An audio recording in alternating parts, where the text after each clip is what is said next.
Thank you, Michael. Welcome, everyone. There's no game to recap, but I thought our guys did a good job of working through the past off week. Or we had 3 practices. Coaches went recruiting for a couple of days. Players went to class and rested their legs for a couple of days, and we were back on the field Saturday and Sunday, just like a Monday and Tuesday practice. Today as like a Wednesday of game week. So leading up to the Baylor game, we're all, as everyone is, excited about the opportunity to go down there, play an excellent football team, team that's been great, obviously, in every category, offensively and big plays and the way they run the football, throw it, scoring points. Defense probably isn't talked about near enough for them. They are in the top few in the league in about every defensive category, and even nationally, and not surprising when you look. They have, I believe it's 7 seniors on their defense, so they're doing an excellent job that way as well. Got big play guys, special team wise. So anyway, so it's a big challenge for us. We recognize that, but everybody's working towards it and excited for Thursday. Is there offense? In 2008, you were setting all kind of NCAA records. Is there offense? Does it look that potent to you? Sure it does. In that, not only with their up-paced tempo, but just the skill when they space you out so far, and they've got excellent speed all over the perimeter. But then they've got such a big offensive line with a great running back to run the football. So they do a great job in how they're spacing you out, running the ball, and then getting their big plays. Art Briles made some big preseason comments about Petty, and it looks like he was accurate. Did you have any idea about him, Bob? Yeah, and in fact, talking to Art, he, just in our meetings ahead of the season, he was really excited about Bryce Petty coming up, and that's kind of, those are the kind of things that the outside world doesn't see, where you as a coach are working with the young guy on a daily basis. You get to see.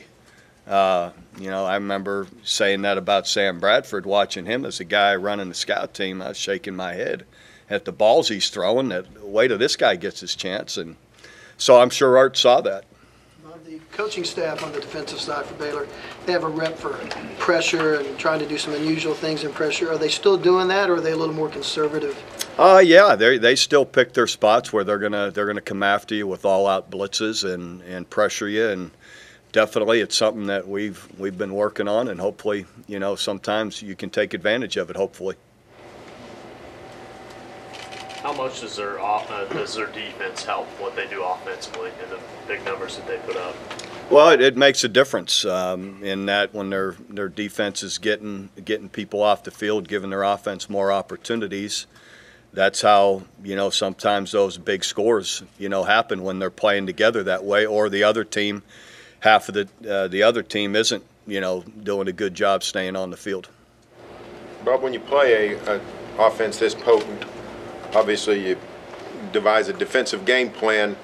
How far can you go in new things? Is it just wrinkles, or can you do anything that'll really surprise them? You can only do so much in that you still, when they line 2 guys up all the way out there and all the way out there, you got to go out and cover them.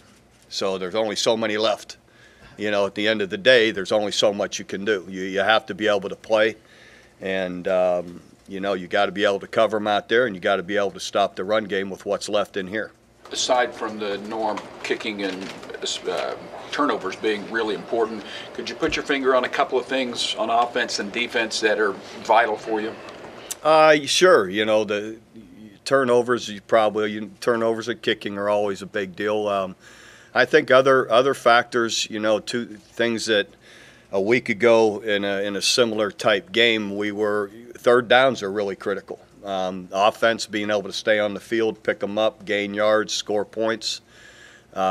Picking up third downs is a big deal. Defense getting our third down stops.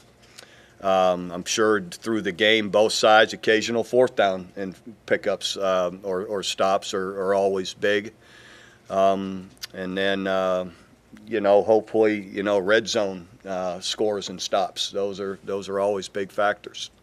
When you went in the spring to the change defense to the 3-4-4, was this, did you do it because of teams that you're going to face like Baylor with the spread? We did it for most of the teams we see in our league, which is, we just saw it with Tech and Baylor's, also part of that, on and on. So we felt it gave us more versatility. It played to our strengths better, and it put more speed on the field.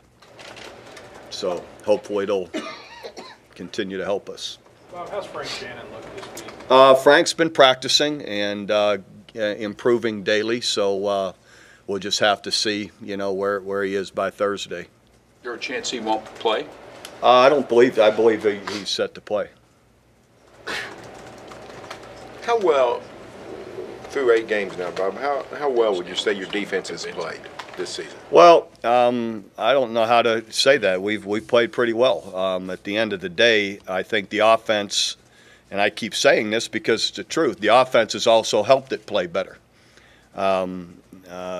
So limiting opportunities for the other team. But we have gotten, I think overall, we've had a lot fewer mistakes. Mental errors. We've played a lot more aggressively. Whether stats showed or not, we've had a lot more pressure to quarterbacks. We've covered really well, and our third downs have been really good. So for the most part, it's been pretty strong.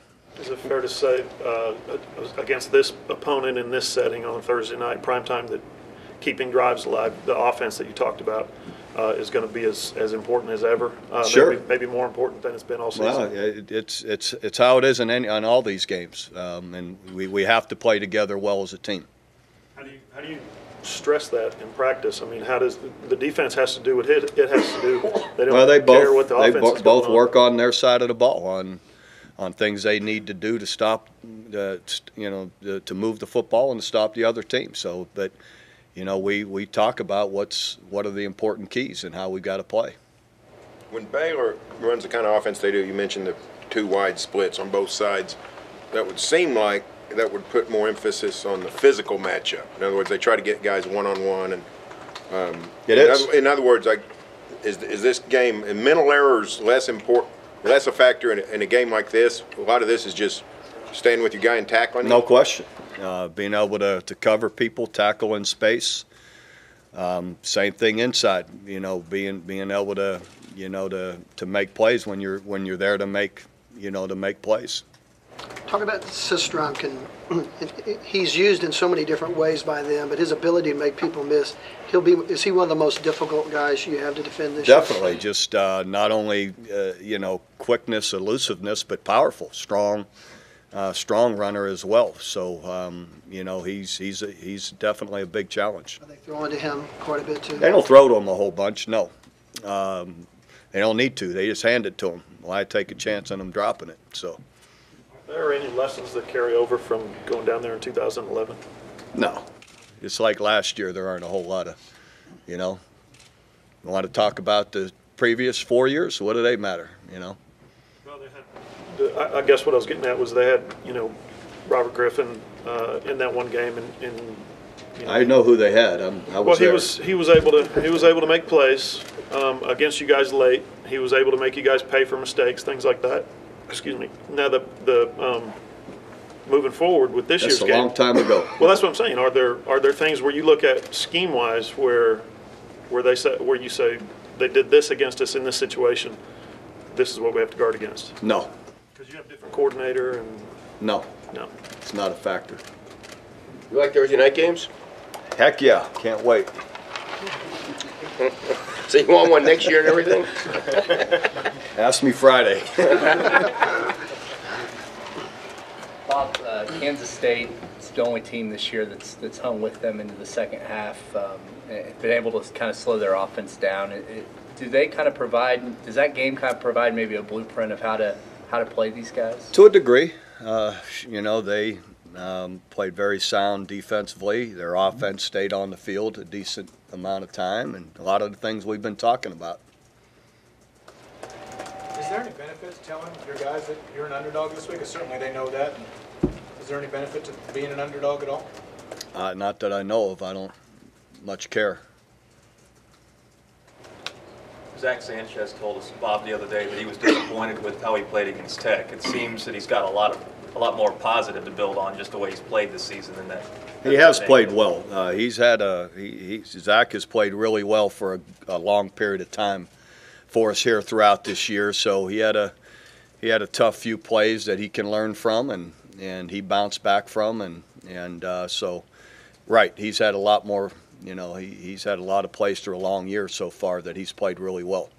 Any particular receivers from Baylor that stand out, or how do you look at their receiving core? Really good. Their two leaders, Goodley and Norwood, are great players, 5 and 42.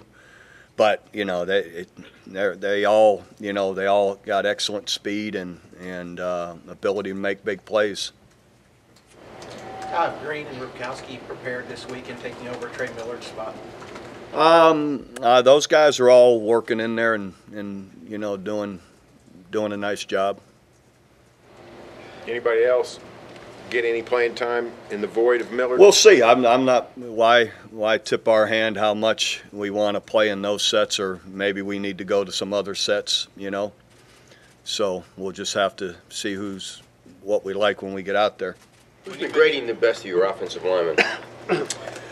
Oh, geez, they've all been really good. Last few weeks, probably Gabe Eichert every week has just been really. He's had a fabulous year. Darrell Williams has done really well also.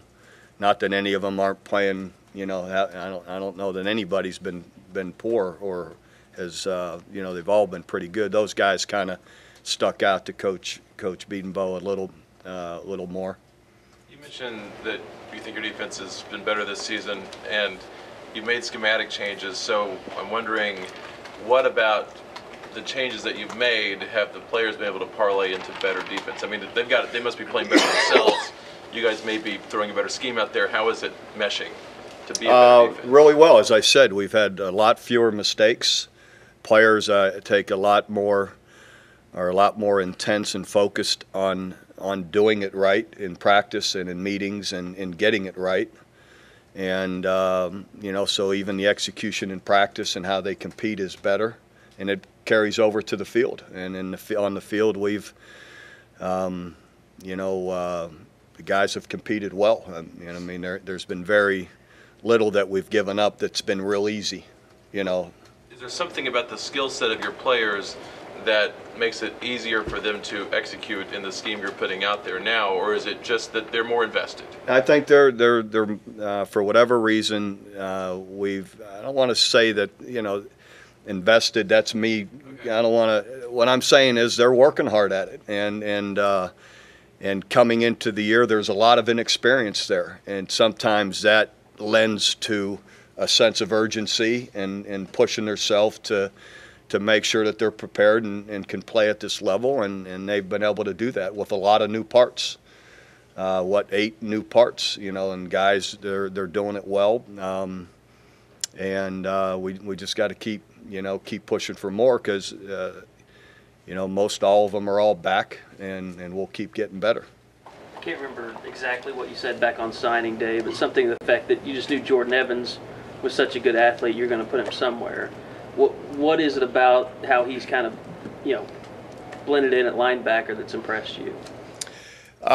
Everything. He's a natural athlete. He's got excellent quickness, change of direction.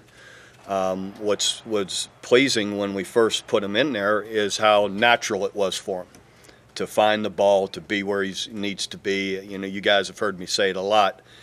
A safety and a linebacker, if you have to tell them too many steps to take, you're wasting your time. Those guys just find the ball, and he has that natural ability and to find the ball, an instinct to find the ball and be where he should be. So that's a big part of it. And he's a bright guy, so he understands what we're asking him to do. Those guys, those 2 freshmen, to go through that whole game a week ago and have the few mistakes they had and all the plays they made is really remarkable. For Jordan to lead the team and tackles and to play, like he did was, really says a lot for him. With his and moving forward, how good he's going to be. Talk about the Dom's had several games Dom's to kind of get acclimated, but for him, how uncommon was that for Jordan to go in there like he did, not starting the game, not? Yeah, it's remarkable how he played, how smart he played. And not that he's a bright guy, but just usually there's a lot going on at that linebacker position, and he was figuring it out and getting in the right spots and getting the calls correct and did a nice job with it. Bob, talk about the challenge for those two young guys, not knowing Frank's deal, but really the linebacker's role against this particular offense, in that environment and all that. How big a challenge is it for them? Well, they're all, a huge part of this game is being able to hopefully, play their run game and control it and limit it. So the linebackers and safeties are on top of the guys up front. That they've got to be able to do a good job of reading plays out, be where you're supposed to be physical, tackle, not miss tackles, and it's a big part of it. Who's calling plays defensively now with Nelson out, with the linebacker group there? Well, Nelson out, it was Shannon hurt. We all signal, so it's just the linebackers make sure the front four are on the same page. Front four, half of them see the signal and know what we're in. So, and then the will linebacker will call out, a direction. Is it more now a philosophy of recruiting linebackers with speed than just guys that are 240, 250 pounds? Well, you get both styles, in this league when the way people spread out, you need to be athletic and play in space. And then when you play some other teams, like here comes Kansas State, or you go to Notre Dame and play, you need some bigger guys, So you're always trying to find that balance. This may be a real reach, this another Jordan Evans question, but he became a prospect sort of late in the recruiting process. He's a Norman kid, similar to Ryan Broyles. And are you? We were watching him the whole time, and I just kept. Every time I watched him, I loved what I saw. So. Do they have a similarity in just feel for the game? That's an intangible that's hard to describe. Yeah, it's fair to say, one on the offensive side, one on the defensive side, that they're just ball players. You like to call them that. They play well wherever they're at, and they continually make plays wherever they're at. And so, yeah, it's fair to say that. Is that one of those things that coaches will say that you cannot coach? Yeah. Okay. Yeah, and it's kind of what I was saying, how natural he is wherever you put him. Truthfully, you could tell he'd be comfortable in a short time. He gets it. Kick returner? You gonna let him return kicks? Yeah. I've thought about it, but we need him at linebacker so much right now. Bob, for whatever reason. I'm sorry, since you guys went up tempo in 2008, you've kind of strived to get a lot of plays in on offense. This year it's down around 73 for the season per game. Is that something that this week is any kind of point of emphasis? We need to get a lot of plays. We don't need to get a lot of plays. Would more be better, I'm asking? As long as you're getting points, it's always, good. But, yeah, more is better, long as time's with it. Yeah, I'd love to have 90 plays and in 5 more minutes than we had a week ago of possession time. That'd probably help us. But, we go at the pace we feel we need to. Bob, can you talk about the emergence of Baylor and Art? Is this an example of just today's landscape where lesser teams are able to recruit better, or? Well, I don't know. I don't believe there are lesser teams, and I don't believe it's been that way for quite a while. They're right down there in the middle of Texas. They've had really good football players, and Art and his staff are doing a great job, not only developing players, but as they recruit them as well. And I've said this for 10 years now. There's more and more players out of high school for everybody, and with the restrictions we can all take so many. I believe we go around when you have to play these people. I believe everyone we play has talent and has good players, and so it's that way I believe around the country anymore. does that put a greater onus on? A lot of coaches like to say it's always about the players, but I mean, if everybody's talented, it seems like that puts a lot on coaching. You better coach well. Yeah, you better. Okay. I've known that for 15 years too. Does that lead to maybe what we've seen in the NFL and a little bit in college? More expectation of winning leads to more stress, leads to more health disorders. Guys going down on the sidelines and halftime. I mean, that's just been part of that's part of how we live. It's always been that way. The time demands on you guys is always so incredible. You know, you tell us stories of Bill Snyder sleeping at the office, and I've never said anything about I guess Snyder sleeping at the office. There. He doesn't sleep at the office. We went home late, but so does a lot of coaches. You know, rest and diet and all that. You know how important that is to being healthy. You told us that he didn't typically eat. You guys would go get food for everybody, and he would be the one that sits behind his desk. Well, I said when I was a graduate assistant, I would feel bad for him and bring him something, and he'd laugh at me and set it on the edge of his desk, and I don't think he ever touched it. Yeah. So that's So where are we going with all this? Just wondering about the lifestyle. I mean, you see Dana Holgerson pounding Red Bulls on the sideline. And the lifestyle's different. I mean, not everyone understands it. Not all spouses understand it. I mean, you know, that for people, I don't know that the general public realizes it. You know, it's from late July through January. It's 7 days a week, and you know, and you get home.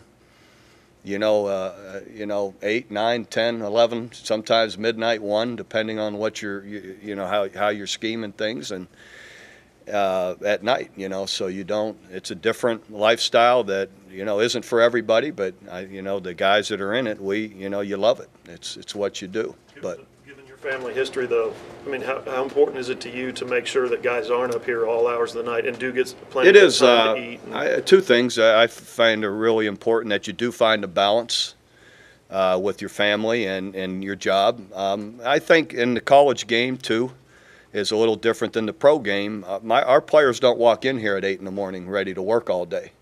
They're at class until I can't get them until a meeting at 2 o'clock. So we have all morning and early afternoon to plan for what we want that day. Different than had they showed up at 8 and we needed to be ready to work with them, So I think the NFL style, they probably have to be later evenings than we do. But in college, I think it's important to find the right balance to get done. And the other factor in college, we're only allowed so much time with them. So if it's so complicated, you're up till 2 in the morning getting it figured out, and you only have an hour or 45-minute meeting to get straight for your practice, it's probably not going to correlate real well, So it's a little different, the time schedule. But so I just encourage people to find a balance, and I tell coaches too. I think it's important that you're checked routinely, if not yearly, twice a year. I have a bad history health-wise. I lost my father at 54 years old on the sideline. After a game, so I know the stresses of it, and so I do my, not that it can prevent it, but I'm checked by my doctor routinely and monitored, and even cholesterol, and I got a lot of issues that I gotta manage, but I think everybody should. That's the one positive thing about coaches. We're around great medical teams, so use them. To make sure that we're in as good a position as you can be. It still doesn't mean you can prevent anything, but hopefully you lessen your percentage. Even though his hours with the players were limited, we hear stories that nobody watched more film breaking down the future opponents than Brent Venables when he was here, for instance, for an example. You have to poke your head in the office ever and say, hey, let's go home. Time my to guys shut know my philosophy. I don't tell them when, but let's make sure we're smart about it. Don't do what you need to, make sure our plan's what it needs to be, but don't guard your desk to tell everyone you guarded it, that you were there till whatever time. Make sure you're productive, and I think we all try and do that. And it's a comfort level with different coaches. Some coaches are comfortable, hey, I know what I want, I'm done, and other coaches second guess it and want to watch it a little more, and that's okay. You gotta do what you feel is right. On that sort of topic, is it in your sense, is it a greater challenge for more coaches to absorb or endure the hours that the profession demands, or is it the greater challenge to, I don't know, not work, the next 10 hours after already putting in 80, or just, leaving? Is that the bigger challenge? It's different for everybody. As I kind of just said, everybody's a little different on what they feel that they're in the right place when you go home, or that you're in the right place for tomorrow. When I see my players, these are my, this is exactly what I want done, and this is what they're going to understand, and this is what we're going to practice, and we're in good shape. So you just, again, it's always a little bit different for everybody. And I'll be honest, from week to week, it's a little different. When you through your plan and how long it takes you to, to be in the right place where you feel you're where you need to be. Bob, Thursday night, you could be tied as the winningest coach in program history. Is that something you think about? No, I haven't thought about it at all. You'll say that I know he's lying, but why would I? I haven't picked up a paper since the week before the first game or looked at it. I watch national news, and CNN isn't talking about it. Or, I try and keep up with what's happening in the world, but that kind of stuff has no place for me, just because it's not what's important. You're missing some good content. I guess. You're giving yourself too much credit. But is your legacy the way you'll be remembered? Is that something you worry about? Why would I? I mean, my legacy hopefully is my players like playing for me, care about me. They knew I cared about them, and whenever we see each other, we'll be glad to see each other. That's what I care about my legacy to be. So, and at the university, felt that I did it the right way and with character and integrity. But over the years, when you've played what appeared to be a great offense, and you've had really great defensive performances, Florida State, some of Leach's teams, whoever, have you played well, played great defense? Is it because the guys elevated their game? Is it because you did something different to put them in the right position? What produces a great defensive effort against a great offense? I think both. First, players. Players making plays. They do it. Again, there's only so many ways you can align them or put them. At the end, you can be in great position and you don't make and they outfight you for the ball or outrun you, even though you're right with them. Whatever, then it doesn't matter what your schemes are. But you still have to give them, a chance with how you're trying to deploy them, and what you're asking them to do is definitely always a part of it too. Do you feel like the Big 12 as a conference is regaining a little bit of that respect that maybe people, just the perception after teams left and went to other conferences? That you look at Baylor now, look at Oklahoma State, what they've done the last few years. Well, I don't. Again, we should be, but in the end, I can't govern that. And as I said, I haven't been reading the papers or following what the, what the pulse is. But in the end, recruiting a lot and kids thinking the SEC is the end all be all. Well, I don't know that that's the case. The players we're recruiting, that isn't the case. So, again, it's just whatever you're listening to or reading, and I don't know that all those recruits hear all of that. It's quite a change, though, from when you first got here. Some of the teams that now, the facilities that you visit when you go to games now, the fan attendance that's up in certain places. It's good for the conference, isn't it, to have people like Baylor and Oklahoma State kind of taking the place of. Well, everybody's, we do have, excellent teams and stadiums and there's excellent coaching throughout the league, and it's definitely we're continue to be one of a top conference and a tough conference. And it seems like you really do see these schools that want to invest in their football programs or athletic departments that want to raise the level of play at their schools up to meet what you in Texas maybe have been that's doing always for years. positive too. Definitely that everybody continues to, to improve, as a program. The overall structure of the program. Is it harder than ever to win the Big 12? I never thought. Then when? Then the other 8 we've been a part of. No, I think it's always been hard. Evidence that there's not a whole bunch of people that got a whole bunch of them. No, but you dominated for so long. I've never said that, but all I'm saying is it's never been easy. Yeah, I've said it. It's been in the papers. But what I'm saying is, parity's come to the league. We got more schools winning more titles than in the old days. You won, and then somebody else every other year or every third year might win one. Now, somebody new every year seems to win it. Well, again, you just count up how many everybody has, and not everybody has a whole bunch. So I don't know who has all of them. Well, we've had 4 schools win the last 4 years, and if you don't beat Baylor Thursday night, it might be 5-5. So that's half the league in 5 years.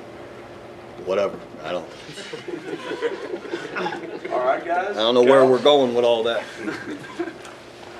Parity. I asked you about. We got more parity than that. Is what it amounts to. I've always felt those ones we've won before weren't easy. So. All right. We'll see you in Waco.